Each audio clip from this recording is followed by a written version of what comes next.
go ahead and get started. Can you hear me in the back? Okay, great. So today's session is on Southeast Asia, or ASEAN. We have four leading experts representing different parts of the education ecosystem, essentially impact, investment, early stage and later stage education companies. So I think we'll get a unique perspective of what's going on in the region. One of the main outcomes or results of this is for you to just have a better understanding of what's going on in Southeast Asia. Just to start, how many people here are looking to enter markets within Southeast Asia with their company? Okay. How many people here are looking to invest in Southeast Asia? Okay, so that gives us an idea. We can tailor some of the questions to accommodate you. Just a bit of a primer and maybe a disclaimer. All of us actually live in Southeast Asia, so we'll probably be a little biased in terms of favoritism towards why we think it's an exciting area and a good place to do business. Southeast Asia, interestingly, over the past about 45 years, has tripled in size. So now the 10 countries that make up ASEAN are about 640 million people. In the early 1970s, it was around 130. GDP per capita has grown excessively over time. Infrastructure has improved. It's a youthful population. There's a lot of indicators pointing to why people should do business there. So we'll talk a little bit about that more in detail. But I think to start out, I like to start a little bit broad and maybe not even just focus specifically on education initially. But many people, when they talk about ASEAN, they talk about it from a kind of a uniform perspective.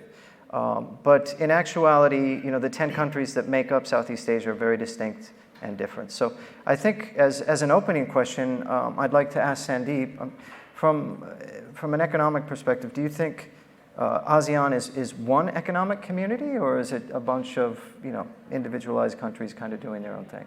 So, as you said, and you gave me the answer to start with, which is they're different countries and they behave differently, because we think that the socio-economic construct of every country is quite different. I'll speak about 3 or 4 and goes to the history of each economy. We've been investing in Southeast Asia for now 2.5 years, and we've been there for 8 years or so, learning lessons, and it took us 5 years to figure out what we should and should not do. And then we went in and started making investments. In the process, we realized that there are 2 continuums. One of them is family orientation. The other one is focus on creating value through capital, right? Those are 2 axes through which every country can be threaded. One of them, let's look at the family orientation. On the one hand, it's Philippines, which is really family oriented, right? And if you go to Philippines to invest, your biggest competitor are the 40 biggest families there. They run the country through privatization of local resources. And you know that when you're entering a new segment, a new market, if you're going to buy something, very likely they'll show up, right? On the other hand, there is Vietnam, which is a country that's come out of a lot of struggle. And while there is family orientation, there is a lot more innovation and a lot more value towards realizing value through capital. And that's very available. And the competition you face in Vietnam is from everybody that's trying to invest in, who is not from Vietnam. And that's very different from what you see in other parts.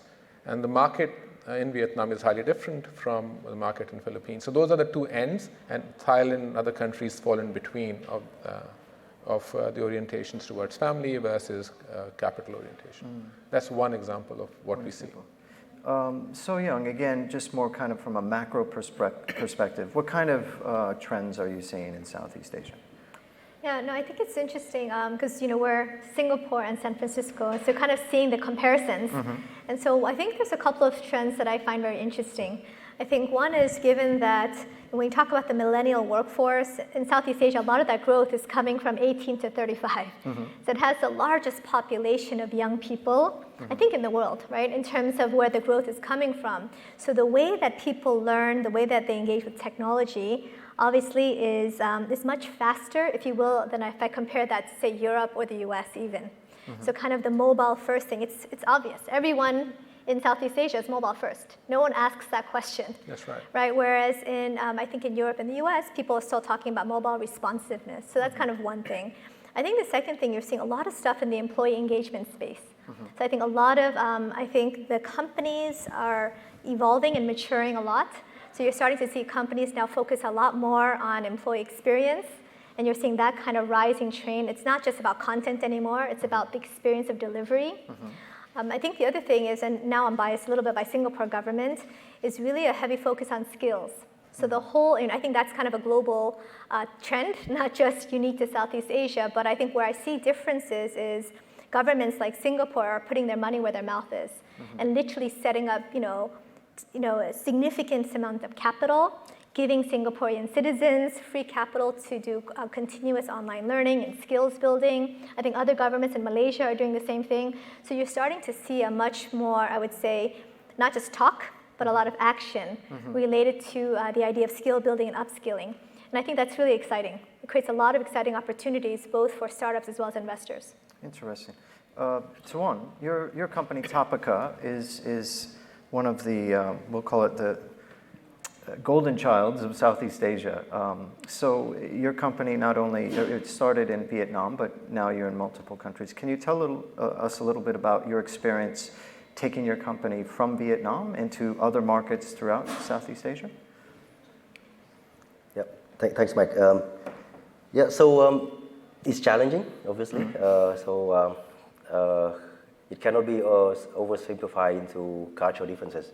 So what we learn over time is we need to break down the problem of cultural difference into many different things. For example, when you go to a new country, we would divide a project into several phases. There's a first launching phase, and there's a growth and optimization phase.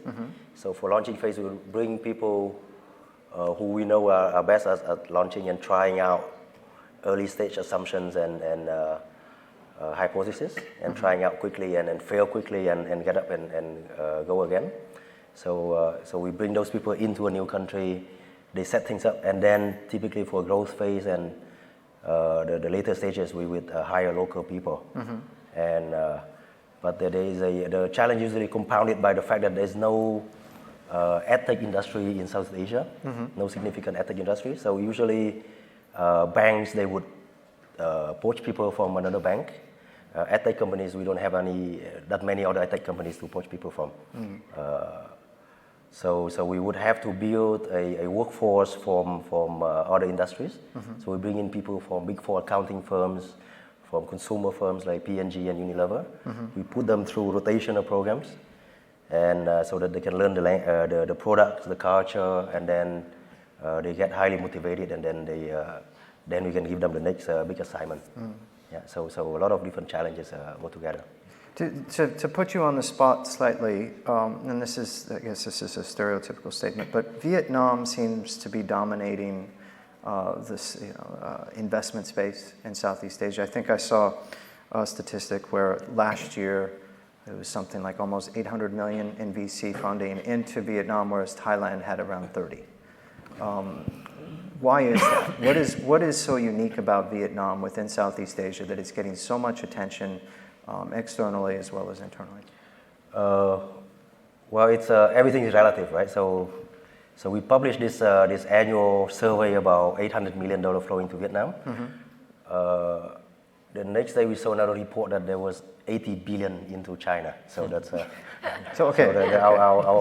happiness was short. Yeah. So I think we did relatively well to other countries in the region. I think one of the reason is that there are a couple of reasons actually. I keep telling people this. Number one is there was a VC fund who came in very early, so we have to thank them a lot. IDG Ventures, they came in like 15 years ago when nobody even knew what venture capital was. There was another reason. There was a telco who helped deregulate the whole telecommunication industry, Viettel, and as a result, every province, every commune get connected with broadband and at a very good price, so surprisingly very good price. And the third reason, there is a gaming company of everything. So there's a gaming company that made sure that every village has a gaming room, a internet cafe. Back then, about 15 years ago, because of this gaming company. So interestingly, the combination of three of them, and actually there was another fourth company who helped groom the tech talent industry, FPT. Right. So a huge outsourcing company who groomed the tech talent. It So sounds four like of them, a unique blend of, Yeah. that created Yeah. that.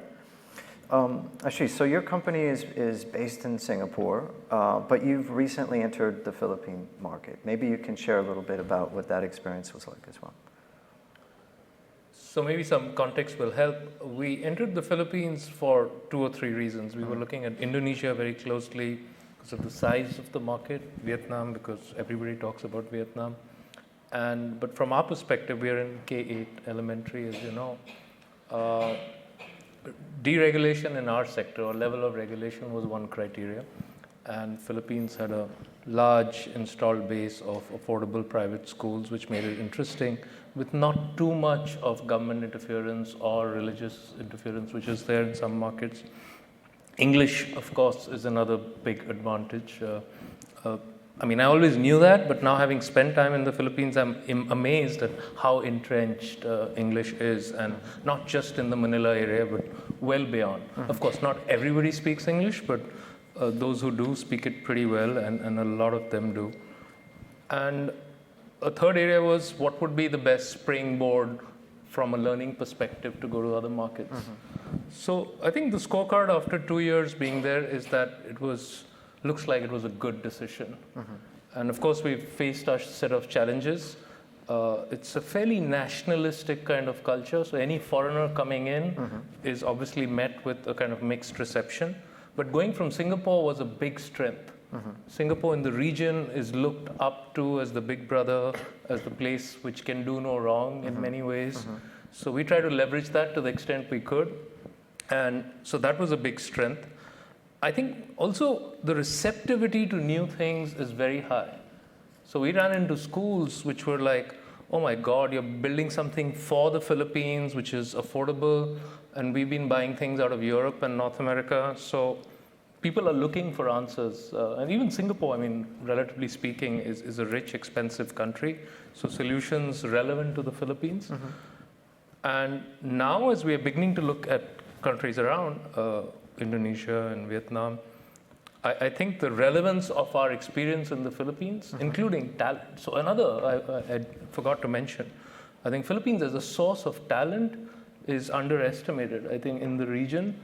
And to take kind of one reference point, people talk a lot about India in another context, and we've done a lot of work in India. The program we run head-to-head in India versus the Philippines, the quality of implementation in the Philippines is superior to what's happening in India. So in terms of picking out talent from the Philippines and taking to other markets in the region, we also see possibility there. So many wins, a lot of things to pick up from there. I think also, as ASEAN becomes more integrated, we'll be seeing a lot more kind of internal mobility within the region, but also from the business perspective in terms of setting up businesses from country to country, like Tuan's company has done. Sandeep, you own several companies, and I think you've gone through that process yourself in terms of regulation, country to country, adhering to regulation. Can you share a little bit about that experience? I think the experience of just operating businesses in Southeast Asia has to be pretty exciting because every country has different regulations, from tax filings to setting up a company to organizing boards, what corporate governance means in every country, what are the general practices, how the board acts within the board members, what's accepted in a founder's mentality versus not. There are pretty unique differences across each country. However, I think as you look at edtech or key elements of investable segments of education are generally run by individuals who have seen a lot more than their own country, generally. They've transplanted themselves into that country, normally after having worked abroad or studied abroad, And the culture we find is the culture of innovation and entrepreneurship across the board, across all countries pretty much, except in the very core segments of education, like running a school or running a college. And there the regulations across the board are today of the nature of saying, do we empower a college to find the best license, or do we drive towards quality? This is the struggle between quality versus authorizing coursework. So most of Southeast Asia is still towards authorizing coursework and towards granting licenses in core of education, and has not migrated towards assessments or assessment of quality of institutions. So that's the education regulation aspect, and every country has its own nuance of what's for profit, what's not for profit. But surprisingly, no country is business unfriendly. They're all, the 5 key countries have different levels of focus on bringing in capital, and along with bringing in good quality entrepreneurship, particularly in segments such as education. So Young, so your company also based in Singapore. You've been there for quite a while. Maybe just for our audience that's looking to enter the region new, I think that's something everybody considers, is which country should I set up in first. And typically it's Hong Kong or Singapore for Asia in general, but you've chosen Singapore. Maybe you can share a little bit about your experience on why you chose Singapore and what are the advantages of doing so. Not necessarily a plug for the Singaporean government, so to speak, but just tell us a little bit about why Singapore maybe is the unique landing spot. Sure, Mike. The interesting thing is, because Nobi's my second company, right? And I actually started it in San Francisco. And so I think for many of you who are looking at going into Southeast Asia, I literally then said, given the market and where I thought the innovation and openness to ideas, similar to what you're saying, the openness to innovation, where do I want to kind of build my product, do the testing, and in a really kind of in a market that would allow us to grow globally. And so, we were pretty strategic, and we said we evaluated Singapore, Hong Kong, because we were open to being anywhere actually in the region. And if you take the Singapore, Hong Kong conversation, which many people debate, there were a few reasons why we thought Singapore would be a much better market for us. And I think now a couple of years down the road, I think it was still the right decision. So I think one is you have the predominance of English. I think many people don't know that Singapore is predominantly an English-speaking country. So you can do business in English unless you want to speak some Singlish. So those of you who want to learn Singlish along the way, you can. But predominantly you can use English, which is a little bit different from Hong Kong. You have a lot of foreigners in Hong Kong, but I think now with China, it's becoming much more Chinese. And I think that the prevalence of China, as there's been a lot of shifts culturally in terms of openness, et cetera. I think also there's just a lot of support, and a lot of the MNCs and depending on your target client. So for us, it's corporates. So the headquarters of a lot of the American companies, whether it's the banks, whether it's the professional services firms like the KPMGs or the banks of the world, they're actually headquartered either in Singapore or Hong Kong. And a lot of them in Singapore. So you have a lot of the key decision making for the ASEAN region happening out of Singapore. So within a few blocks within the central business district, you'll get access to your potential clients. I think from an investment perspective as well, there's a lot more maturity. I don't know I think you probably have the numbers in terms of Hong Kong edtech investments versus Singapore. The investors are in Singapore, the vast majority, and also the ecosystem. And I think largely, and this is maybe a plug for you, Mike, but I mean, largely what you've done is bring together an ecosystem. And so I think there's a growing ecosystem now of edtech founders and investors, as well as companies. So I think Singapore is kind of that connecting ground. And then, you do have the government support. So as we're moving into different markets, there's just tremendous openness to foreigners. They don't care that you're not from the region. And so compared to, say, Philippines or Indonesia, Vietnam, right? True. I'm American, so it's easy for me to be in Singapore as opposed to other markets. And there is a lot of actually funding support, even if you're American. So you don't have to be Asian or from that region to get the funding support that you need. And they're very open, so they're constantly looking for innovative new ideas, from government down to corporate, super open to that. And I've never seen a country that is that open, actually, in terms of funding, resource support. Literally any country in the world we want to go to, they have an office or have someone who's going to help us with that and provide us with the tax and regulatory kind of advice, which is pretty awesome, especially if you're a startup kind of growing. Very, very welcoming and progressive, and Super. And essentially the Bank of Southeast Asia as well. Yeah. Tuan, so we're gonna talk a little bit about education, just like specific on education now. I think you mentioned earlier that there's really no dominant key player like in Southeast Asia at the moment. Sorry, say that again. There's no dominant key player in the education space in Southeast Asia. If anyone, it will take that place. I think potentially it could be your company. Could you talk and share a little bit about kind of your vision on where you want to take your company throughout the region? And you also have differentiated your company as opposed to other companies that are just focused on one core product or service. You've done a really good job of differentiating Toppika into different product lines and services. So if you could maybe share about your vision of how you see your company kind of engaging the region in the next 5 years, that would be interesting.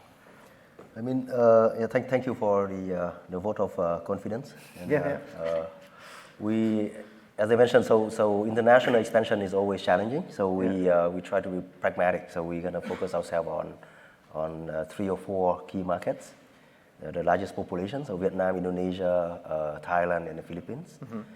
So the 3 or 4. And in terms of products, I think there is a huge. So our key vision is to be the Amazon for quality education. So on one side, we want to expand our customer base. So currently about 2 million paying customer. Expand that multifold with free content, free apps, so that we can generate massive traffic onto the sites. And then we, on the other hand, we can leverage because we have one of the longest experience in the edtech sector, about 10 years, developing efficacy, retention. So our online degree program have about 90% retention rate over 12 months, which we are very proud of. So we gonna leverage that into retaining students and increasing efficacy. So, but this is a huge sector, a huge market. There's so many things to do. So what we also plan to do is to help other companies with seed funding, with advisory works, so that they can build a very good product. And of course, there is self interest in that because which product we can also distribute in our platform. So that's the grand vision. So that's kind of on the business side in terms of expansion. Ashish, in terms of addressing core issues in education within the region, I think your company is very directed towards that. Maybe you could just comment a little bit about how you're addressing core issues in education and maybe what your vision is as well for entering other markets, selected markets in Southeast Asia. Yeah, thanks for the opportunity. I think one thing that's common to the region, and if I was to extend that to South Asia as well, is disproportionate number of investments and education and edtech action is around serving the top 10% of the population. And that translates into primarily in the B2C sector in test prep or test prep plus kind of solutions. And in the B2B sector in what I call relationship type businesses, where you've got the relationship with either the district or the school owner or the network, and you're plugging in products. Now what that does is, and we've seen this across the board, is that the motivation to innovate out of this is actually quite low. The motivation is more in what I call the milking models, where you want to optimize that model and get more out of it. And there are a lot of examples of that. So the approach we are taking is, in that sense, kind of a little bit off the main street, where we want to go for the underdog, the lower middle class and middle class students in non-privileged settings. And the opportunity which we have found is that non-government affordable private schools is a very interesting opportunity. Had we gone to government schools or public schools in most of these markets, it would have been very difficult to penetrate, A, and B, to penetrate with an innovation would have been even harder. Whereas these mom and pop store style schools are very large in number. They're open to solutions, they're open to innovation, and we're getting the opportunity to serve a different kind of audience. And I think each market has its own kind of peculiarity around it. Philippines has these low-income type of schools, which has a lot of the overseas foreign workers' children coming. So very often you have this case of the dad is a driver in Dubai, mom is working in Hong Kong or in Singapore as domestic help. The kids live with the grandmom, but they want them to go to a private school because they feel that it'll be that much better education than going to a public school. But these schools need help. So what we are finding is that if you're able to find the right kind of market source and have an innovative solution, of course with the intention to make an impact, otherwise you'll kind of end up in this gravitate to the low-hanging fruit. The opportunity is there. It exists, and we're seeing the result. So I think Southeast Asia, like much of emerging markets, is very focused on education, which is going to give immediate value, right? It is not for the purpose of just a degree, which is great, but the biggest opportunities are really in providing affordable, good quality education across the board. So the value of, at the higher education level, of a degree program or a certification program that gets you to a job quickly is useful. So let me give you an example. If you are examining a 4-year college in the US that generally imparts a degree which has got elements of core skills like reading, writing, and we speak about those core skills at the very basis of an economic setup of society. In many Southeast Asian economies where the affordability is sub $1,000 a year fee level and around $500 to $800, getting to anything beyond frills anything beyond just the core education, providing no frills education is the only choice.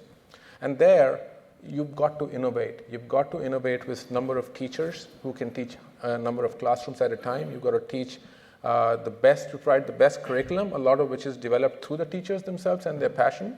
And you've got to provide even support in areas such as financial support. You've got to see the children through. You've got to provide them emotional support because often they are not supported at home.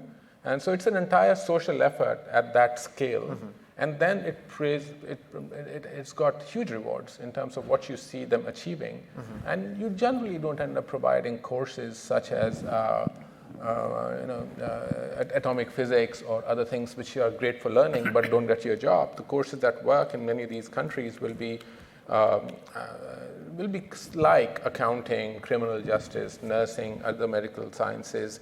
At the core of it all, if you separate, and the second area is the infusion of English language is a huge opportunity, except Philippines, right? In Vietnam and Thailand, you can build a significant business by providing affordable, high-quality, measurable English language. And that leads to confidence, that leads to opportunity to understand and enter a new market. And parents will pay an inordinate amount. I am shocked how much parents pay in Thailand and in Vietnam. And a lot of parents, I think, end up working 3 jobs, 2 jobs and a half, and have a small business.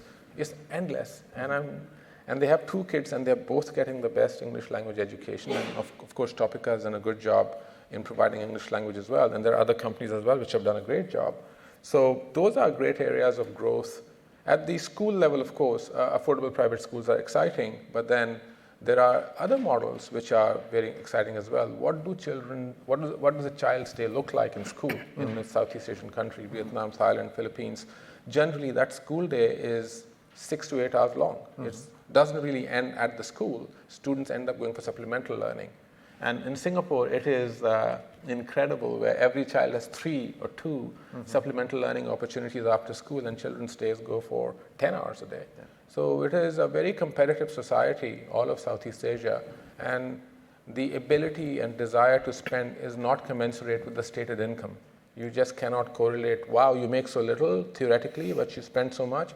It boggles your mind. You spend 50% of the theoretical income.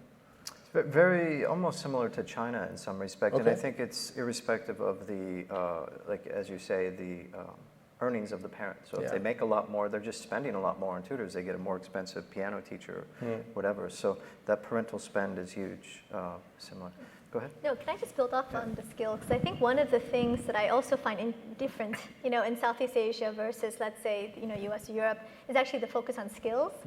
And in some ways, because some of the degrees are not, just because you hire someone with a degree, you can't assume the same level of even English writing skills and communication skills. And it's been one of my biggest challenge, honestly. I can hire a college grad in Singapore, and I can't assume that they write well. And in fact, 8 out of 10 don't write well. So in terms of skill building, and I think because of that, you have to really focus on skills now. And so skills is really the new currency. And so now you're seeing these, and it's about accredited skills, not just skills because there's just too much choice.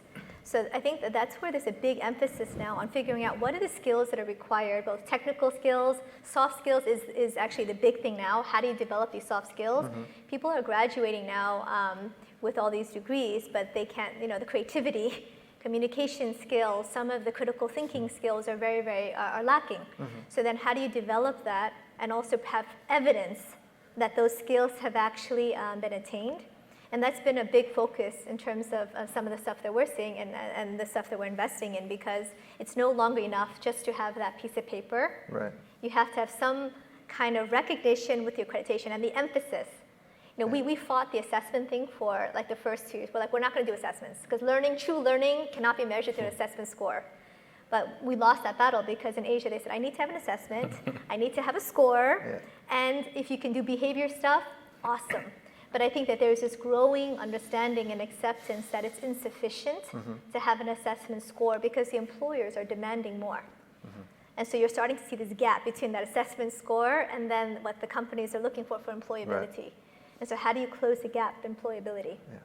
I think that's pretty common on different levels in other parts of the world. Yeah. So something kind of a common thing, a lot of you have just kind of alluded to innovation.